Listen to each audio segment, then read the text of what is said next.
స్వారీ చేసే గుర్రంలా సాగుతాయని అలాంటి పెద్దలు వెంకయ్య నాయుడు గారు పద్మ విభూషణ్ అవార్డును సొంతం చేసుకున్న సందర్భం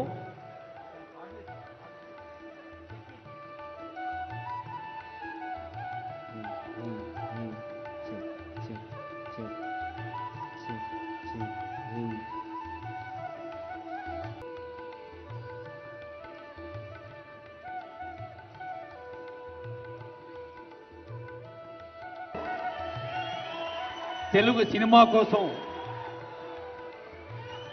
ఒక క్రమశిక్షణతో పట్టుదలతో